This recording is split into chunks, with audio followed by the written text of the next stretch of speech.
Hi guys, खुलुमबाय गोजोन मोनाबिलि good evening everyone. आसा खालाम नोंथांमोना बे भिडिअखौ नेना दंमोन. First of all मोजां दंना नोंथांमोना हालोदा आसा खालामो मोजां दं आंनाबो मोजां दं.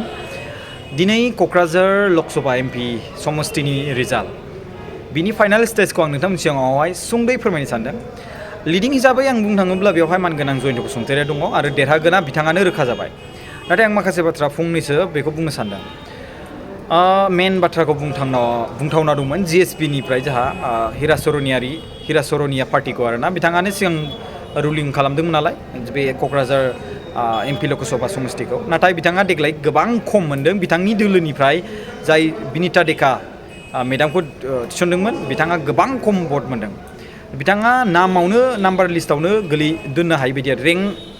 1, 2, 3 सिमाव आरोना दा बिथांमोना गोग्लैयासै दा बेवहाय साथाम सुबुंखौ जों बुंनो थाङोबा नाम्बार 1आव मानगोनां सिडली समस्तिनि एमएलए जयन्त बसुमतारि सार बिथां आरो लोगोसे जोंहा बिपिएफ दोलोनि मानगोनां खाम्फा बरगयारी बिथां सेकेन्डआव दङ आरो लोगोसे थामथियाव जोंहा आइएनसि एबा कंग्रेस दोलोनिफ्राय गर्जन मोसाहारि सार बिथां दा बाथ्राया जाहैबाय नोंथांमोननि सिगाङाव बुंथावनाया जे आं बुंदोंमोन दहाय मर्निं समाव फेसबुकआव लाइभ होदोंमोन जे 50 to 90,000नि गेजेराव भट मोननानै देरहागोन स' बे गमामायैनो 50 to 90,000नि गेजेराव जि मोनसे आं सेक्सन बानायदोंमोन बे सेक्सननि गेजेराव गोग्लैदों थांनाय जि मोनसे मा होनदों दोहौ बे दोहौआ जिएसपिनियाव दंब्लाबो एबारनि खेत्रआव गैया मानो होनना बुङोब्ला समस्तिया गोबां दाजाब दानख' जाबाय एबारनियावहाय आरो लोगोसे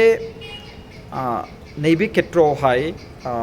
बिथांमोनहा जेनसिनबावदों जे हिरा सरनिया बिथाङा फेक एसटि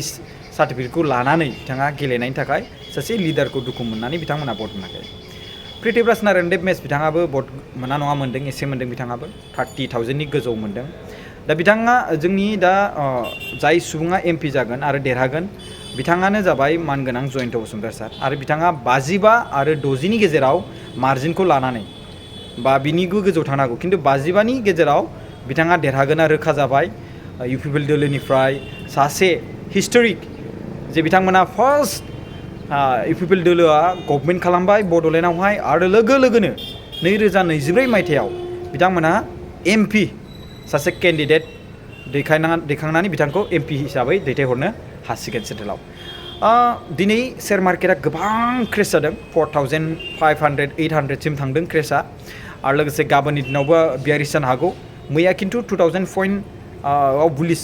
जादोंमन खेबसेनो अपेन 2,000 पइन्टआव दिनै 1,600 पइन्टआवहाय मा होनदों बियारिश अपेन जादोंमोन खिन्थु 4,800सिम थांदों डाउनाव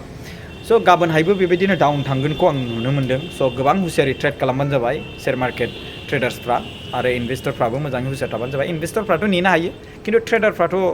दिनावनो सेटेलमेन्ट जायोना स' बेबायदि आरोना स' इउपिपिएल दोलोनि सापर्टार्सफ्रा रंजादो खुसि जादो बमा गावदो बेदर जादो गोसोबायदि थेंक इउ स' माच भिडिअखौ नायनो थाखाय बाय थेंक इउ